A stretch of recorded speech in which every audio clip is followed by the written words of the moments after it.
cooking up something good here at home. Well, hello and welcome to At Home today. We're so glad you could be with us. I hope it's been a really good day for you and that something you did today for the very first time, you were able to do it and you achieved that goal. I think we have to make goals each day for, something that we've been intimidated by or we feared doing or feared going. I have a friend that just recently we were having a birthday party and she was included in a group of us that went to downtown Pittsburgh, not far from where we taped this program. And she was always afraid to ride the incline because those of you around the country, this incline in Pittsburgh goes straight up the side of Mount Washington. She was terrified of it. So all of us together, we had dinner and we said, we're going to ride the incline. Well, she wasn't going to ride, absolutely no way, shape, or form was she riding the incline. But you know what? With all of our encouragement, just saying, come on, ride the incline, you can do it, come on, just try. She rode the incline not only up, but she came back down also. And do you know, afterwards, she had such a wonderful feeling of accomplishment because she faced something that had intimidated her all her life. She's probably like in her 40s, and she said, I can't believe all of my life I've been afraid to do that, and I did it today, and I'm alive, I'm breathing, and nothing happened to me.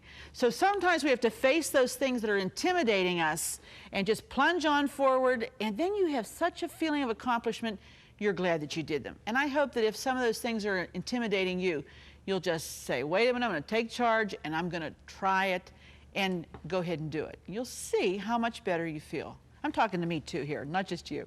Today we're going to talk about cabbage. Cabbage is really good for you. It is full of vitamins and minerals. It's just a good product that's planted in the earth. It grows and it's wholesome. There are so many good recipes, and we're going to share 3 separate recipes that in themselves could be a meal. You don't have to put much with them. You don't have to go and cook this and cook this and this and then put it with it. No, these are unto themselves, each a dish. You might want to add crusty bread or some cornbread or something, but all 3 of them are, the main ingredient is cabbage, and we're going to do that in just a minute. But first I want to read this little note this is from Helen Miller. She says, Dear Arlene, please send me this recipe. Thank you for it. Arlene, I didn't see that fly swatter on your refrigerator yet. Now, you folks are so kind. You've been sending me all kinds of little things to put on the front of my freezer door on the refrigerator. And she sent me this cute little fly swatter. I think we're going to take a look at that. Not only is it a fly swatter that's turquoise with this cute little flower, but if you'll go in real close, you'll see that little black thing is literally a fly. Well, not like a real fly. It's a plastic fly. But that's the cutest little thing, and I've been wondering, do I really want flies in the kitchen? But it'll be okay, not to worry. These are plastic, these aren't real. Well, we're going to take a break, and when we come right back, we're going to get started with cabbage. 3 wonderful ways to prepare this wonderful food. We'll be back in just a minute.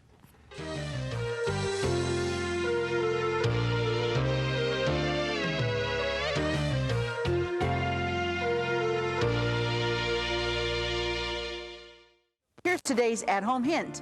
To absorb cabbage odor while cooking, place a small cup of vinegar on the range or add a wedge of lemon to the pot. For updates, pictures, stories, and more, like us on Facebook. To watch hundreds of classic episodes, subscribe to us on YouTube. And to get hundreds of free recipes, visit ctvn.org/at-home. Well, the first dish that we're going to be doing today with this wonderful food, cabbage, is called ham and cabbage. And I really am just going to show you, after you've put it together, what it looks like because it's so easy. You take a nice big pot like a Dutch oven, like the one we have here. You're going to fill it up about this far with some water, plain tap water. And you're going to get a piece of ham that has a bone in it. Now this is great for like if you have leftover ham at Christmas or at Easter, or like sometime during the summer you have a piece of ham and then you have this bone with little bits of meat on it that you can't really, not enough to make anything. That's ideal for ham and cabbage. It's also nice if you have a piece of a bone but you don't have enough ham, use the bone but then get a slice of ham at the grocer and then you can add that, cut it in pieces and add it to it. So what we have here is the water, and we have the ham in here, with the bone, and we've taken some onion, small onion, and cut it up, put it in there, and let that cook for about an hour and a half until the ham and all the little bits of good are cooked off the bone or coming loose from the bone. Then we took a head of cabbage and we cored it, took the core out of the center, and just cut it in 6 equal pieces. Head of cabbage about that big. And we put the cabbage in there. Now I want to show you how wonderful this looks, because the longer you cook this, the better it is. This is the bone. Now you see how the ham is falling off this piece of bone, and it's so tender. This is what's flavoring the broth of this. Add a little, you don't want to add salt because the ham is cured with salt, so there's plenty of salt here. Don't add salt, but you want to add pepper. And just let it cook slowly for about an hour and a half. Add your cabbage to it, continue to cook. Now the cabbages, you can see they're in wedges and they're just sitting around the ham. Now what we're going to do, about 30 minutes before you're going to serve it, we're going to add some plain white potatoes. I'll tell you, the tiny little red potato that you peel and they're about this big, they're perfect for this because they have such a good fresh taste to them. We're going to add potatoes. I'd say 4 or 5 potatoes. However many people, this is one of those dishes that you can really stretch out if you need to, because you just add some more potatoes to it. And I've just been holding these in cold water, and you want to drain the water off. You want to make sure that there's enough liquid in this dish to cover the potatoes, because if there isn't, the potatoes aren't going to cook right. And you're going to cook this the whole time with it covered, with the cover on it or the lid. And just begin to push those down in there. This flavor of cabbage and this ham together is wonderful. The smell, the aroma, it's one of those, boy, it smells good. That's the kind of a reaction you're going to get. I would make some cornbread or some crusty rolls. And I really am planning this program because I know probably about now, you farmers out there have all kinds of heads of cabbage, wondering what in the world am I going to do with all this cabbage? How many friends can a man have? Enough to, give everybody a head of cabbage. But when you add the potatoes, cover it again, and then you're going to turn it up just so it gets cooking, okay? And that's basically all you do with ham and cabbage. When you're ready to serve it, you serve it in a flat bowl so you can keep the juices with it because it tastes so good. All right, that's the first one. The next one we're going to be doing is good old haluski. Haluski, haluski. There's a variety of ways to pronounce it, and I guess, again, it has to do with what part of the world that you're from. This one, it starts out with, we're going to take a medium head of cabbage, and you're going to chop it up. This is chopped. Take the core out, just chop it all up. There's a large onion that we've done the same with, and these are the wide noodles that we've cooked and drained, and you have those ready at the side, because you're going to combine all of this together. I'm going to get started with it now. After you've chopped these two, then you're going to melt 1 stick of butter. And again, I'll tell you, with the way they've changed the labeling and they've changed margarine, I will not recommend that you use margarine. If you do, and the recipe comes out differently than what we say it will, then you'll understand why we don't use that. I found out that they're adding so much liquid. I think it's about 11%, 11 to 14% of the margarine that used to be fat or oils is now water. And that's why they're calling it spread in a lot of places. And that affects, if you add even 11% of water to a recipe, you're going to have a problem because the outcome's going to be different. So butter is consistent. It's always the same. All right, we're going to melt this butter, and you're going to melt it in something large to accommodate, because this is a lot of cabbage and a lot of onion. And to that, we're going to go ahead and just put our cabbage in the bowl, in the pan. This looks like a lot, but cabbage cooks down. Remember that. This is just a medium to medium large head of cabbage. And you want to get it in there. Remember, there's quite a bit of moisture to cabbage. You don't think about it, but there is.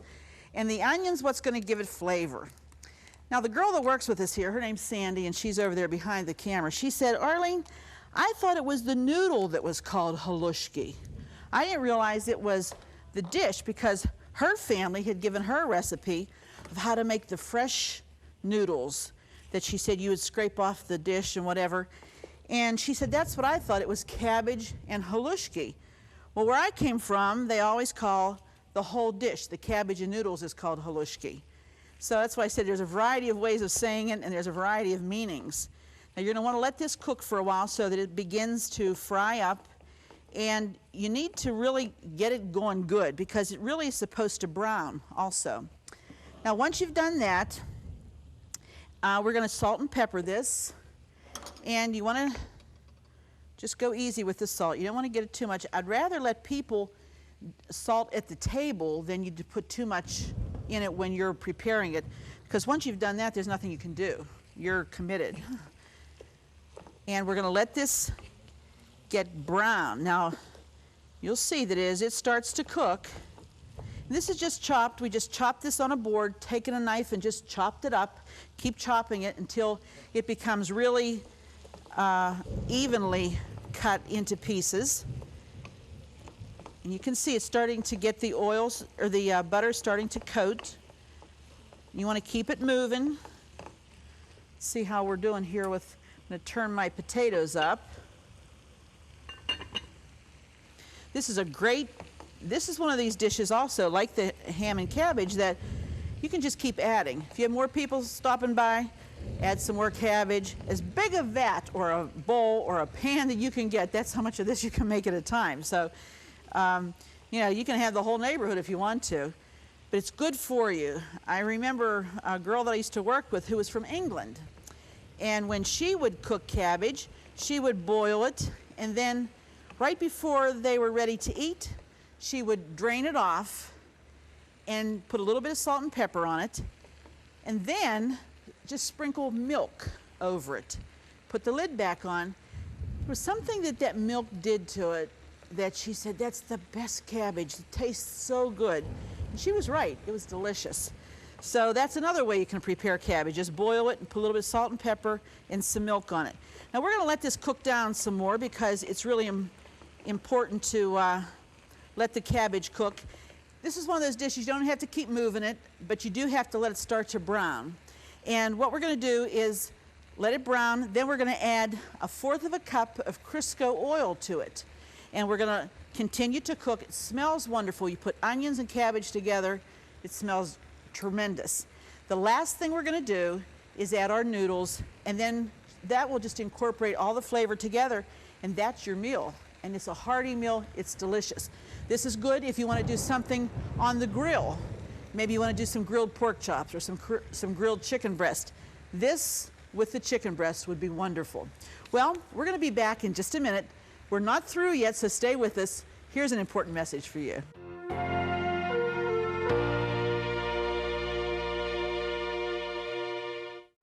If you love At Home with Arlene Williams, then subscribe to our YouTube channel. We have hundreds of episodes with all your favorite recipes, holidays, and friends. Say hi to your fan club. Hi, fan club. And don't forget to click the bell so you'll never miss another episode of At Home. Well, now the last one that we're going to do, our cabbage and noodles, is cooking beautifully because we've added the potatoes. The cabbage and noodles they're finished. And the last one we want to do is something that's called cabbage and dumplings. Now, you say dumplings, I don't always think about cabbage with dumplings. I don't think of it necessarily as dumpling being exactly what I'd want to have with some cabbage, but I think you're going to like this recipe. And this one was submitted by Harry Himes.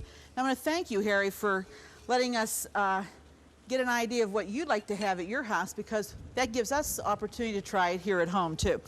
All right, what we have done so far with this cabbage and dumplings is we have taken a pound of bacon and we have done it up so that it would be crisp. We fried it up. Here's our pound of bacon, and we've crumbled a little bit. We're going to use that a little bit later, but we want to keep the grease. No, folks, this is not low fat. Believe me, this is not, but it's probably really good, like Harry tells me. But we keep the grease, and we're going to add a 1/2 stick of butter to this grease, okay? Now, this is one of those ethnic type things, I think, that probably a lot of people, when there was not much meat available, they begin to beef up on the vegetables and things to make it tasty and also to make it more wholesome. And so we add the butter to this. And we're going to cook 2 large onions. We have our onions here. We're going to cook them in this butter and bacon grease. Okay, get them all out there. And we're going to cook them until they just start to get browned. Now the cabbage that goes in this is shredded cabbage. I'm going to show you how we've done this. This is shredded. This is like the shredder that when you make coleslaw. I mean, you can make coleslaw out of this because that's as fine. Now, Harry doesn't give me much of a description. He says shredded. This is what shredded means to me. Then he says you cook it for a little bit until it gets soft. But when we did this, we were afraid that if we cooked it, it would be gone because it's so fine. And when it's this fine, I think we can go ahead and put this in without cooking it.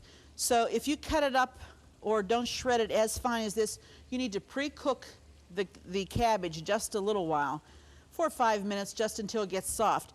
But because it's so fine like this, we're not going to do that. We're going to go ahead and let it be like this, and it's going to cook real quick because it is very fine. This is about a medium-sized head of cabbage.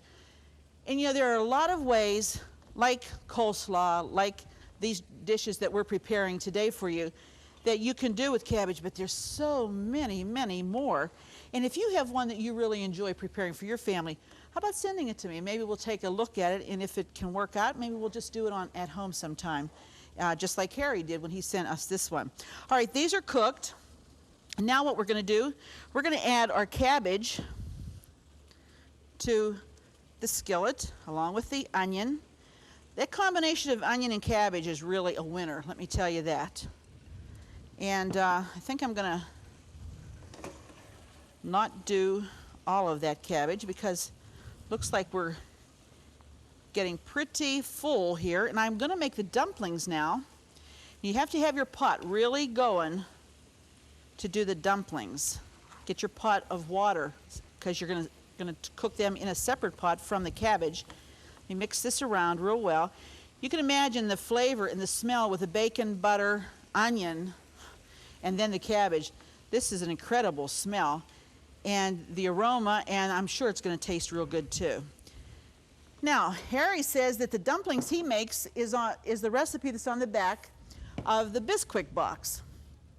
And that's just 2 cups of Bisquick and about 2/3 cup of milk, and you just mix it together. I mean, what could be simpler, right? Very simple.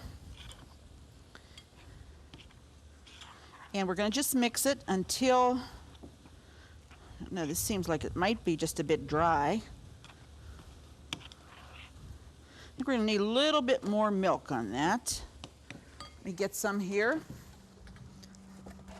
because I think we'd have a hard time getting that off the spoon. Okay, I'm not measuring here, so we'll just do it a little bit at a time. You don't dump a whole lot in when it feels dry. You just take your time and do it a little bit. You know, that's one thing about recipes. You just never know. Sometimes there's so many things that can affect the outcome of your recipe that you just, it depends on if it's a wet day or a bright sunny day outside, or if it's cool in the house, or if it's warm in the house. Lots of things affect the outcome of your recipe. So you sometimes have to adjust as you go along. No, I think that's still just a little bit thick. Would you say, let's give it just a little bit more. There we are. Now we're going to drop these by spoonfuls into that boiling water. And then as they come to the top, they'll float when they're done cooking. And when they come to the top of the pan, we'll take them out, and then we're going to put them into this pan, and we're going to stir them, and they'll break up. It's going to be wonderful. The taste is incredible. We're going to get started with that right now.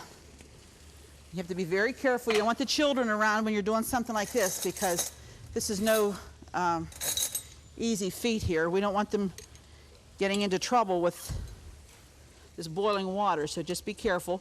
You want to drop them off the end of a spoon. Try to make them rounded. Don't drop them one on top of the other. You'll have one huge glob of dumpling. I'm going to cut these down just a nip. And continue until you have them all finished. I want to thank you, Harry, if you're watching today. I really appreciate you sending this recipe, because this looks like something that I have eaten before but never had the recipe for. And I want to thank you because I know the crew's going to enjoy it. That's for sure, they always do. But we're going to keep this going, and I think that just about all of our dishes are finished, and I hope that you've been watching and taking notes. But as always, if you haven't, we do make the recipes available. So just stick with us, and we'll be back right after this important message about how you can get all of these recipes you've seen today. We'll be right back.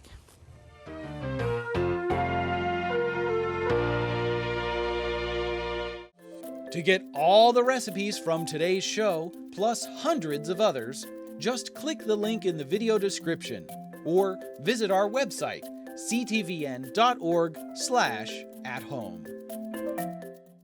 Well, we've finished with our 3 cabbage dishes, and we're going to start here from the first one that we began with, and that's our cabbage and ham and potatoes. I want to show you, if you have a little larger bowl, a flatter bowl is better, but how you would serve this is you would put a section of the cabbage there. You would put a couple of nice pieces of the ham that has fallen off the bone, and it's so tender, like that. And then you can put a few pieces of delicious flavored potato. I tell you, that is fit for a king. You can't beat that. Except maybe this is even better. And this is our haluski. You can see that we have browned the cabbage. We've gotten it brown, and we've added our noodles. And don't worry about them if they break up. That's okay. Some people like them long and distinctive. I kind of like them to cook and they will break up if you've cooked them a little more than al dente. But it's okay because it's delicious flavor. And I would say you have to serve a pretty good portion of this, because once the family starts eating, they're going to not want to stop because it's so tasty. And I would put, like I said, a grilled pork chop or chicken breast or something like that with that. And then our third one that Harry told us about, which is our cabbage and dumplings. Now, you say, where's the dumplings? I'm going to show you. See this little white right here? When you put the dumplings from the water and you just stir it all together, the dumplings break up, and they're supposed to. So don't worry if they broke up. They're supposed to, because they're tender. And I'm going to tell you, you talk about something that's tasty. We've added the bacon that we fried. We added it to it and kept stirring it as we were doing the dumplings. And then we added a few bits of bacon on top. Talk about good. And as I always say, be sure to join us next time, because it just wouldn't be the same without you right here at home. We'll see you then. Bye-bye. Don't forget to click the subscribe button so you'll never miss another episode of At Home. Thank you for watching. Fresh produce provided by Jordan Banana, wholesalers of fresh fruit and vegetables in Dravosburg, PA.